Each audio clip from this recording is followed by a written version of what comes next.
एक बार एक शिकारी शिकार करने के लिए जंगल में पहुंचा।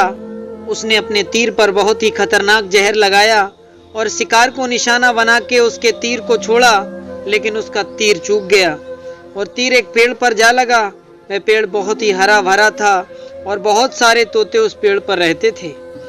जैसे ही वह जहरीला तीर उस पेड़ पर जाकर लगा, वह पेड़ धीरे धीरे सूखने लगा और उस पेड़ पर जो भी तोते रहते थे वह एक एक करके उस पेड़ को छोड़कर जाने लगे। उस बड़े से पेड़ के कोटर में एक बहुत ही बूढ़ा तोता रहता था, जो बहुत ही धर्मात्मा और अच्छे मन का था। सभी तोते उस पेड़ को छोड़कर जाने लगे थे, लेकिन वह बूढ़ा तोता जाता था, दाना लेकर आता और उसी कोटर में आकर के बैठ जाता था, परंतु उस पेड़ को छोड़ने को तैयार नहीं था। बूढ़े तोते के साथियों ने कई बार आकर उसे समझाया कि ये पेड़ सूख रहा है और किसी दिन गिर भी जाएगा, चलो किसी और पेड़ पर जाकर रहा जाए, परंतु वह बूढ़ा तोता वहां से जाने को तैयार नहीं हो रहा था।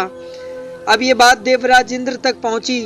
उन्हें बताया गया कि एक तोता है, वह जिस पेड़ पर रहता है उस पेड़ पर एक जहरीला तीर लगने के कारण सूखने और गिरने और खत्म होने के कगार पर आ पहुंचा है, और एक बूढ़ा तोता अभी भी वहीं पर रह रहा है। वह दाना लेकर आता है और वहीं पर रहता है, जबकि उस जंगल में बहुत सारे पेड़ हैं, लेकिन वह उसी पेड़ पर रह रहा है। देवराज इंद्र प्रकट हुए और उस बूढ़े तोते से कहने लगे कि आप बहुत धर्मात्मा हैं, बहुत ही अच्छे मन के हैं, लेकिन आप इस पेड़ को छोड़कर किसी और पेड़ पर चले जाइए, क्योंकि ये पेड़ कुछ ही दिनों में गिर जाएगा। तालाब के पास में बहुत से बड़े बड़े हरे हरे पेड़ हैं, बड़े बड़े कोटर हैं, उन पेड़ों पर फल भी लगे हुए हैं, उन्हें वहीं पर तोड़ कर खा सकते हैं, परंतु यहाँ से आप चले जाएं। तोता बोला, माफ कीजिएगा, इस पेड़ ने मुझे जीवन दिया है, शिकारियों से मेरी रक्षा की है, हर मौसम में मेरे साथ रहा है, ये कोटर मेरा घर है, यहाँ मैं पला बड़ा हूँ, इस पेड़ को मैं छोड़कर कैसे जा सकता हूँ? इस पर संकट आया है तो क्या मैं इसे छोड़कर चला जाऊं? मैं ऐसा कभी नहीं कर सकता। देवराज इंद्र तोते की इस बात से बहुत ही प्रसन्न हुए।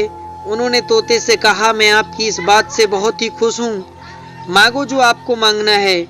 उस बूढ़े तोते ने कहा, मुझे बस इतना मांगना है कि जिस पेड़ ने मुझे जन्म दिया है, जहाँ मैं रहा पला बड़ा, जिसे आप मेरा जन्मभूमि कह सकते हो, आप इसे फिर से वैसा ही हरा भरा कर दो जैसा ये था।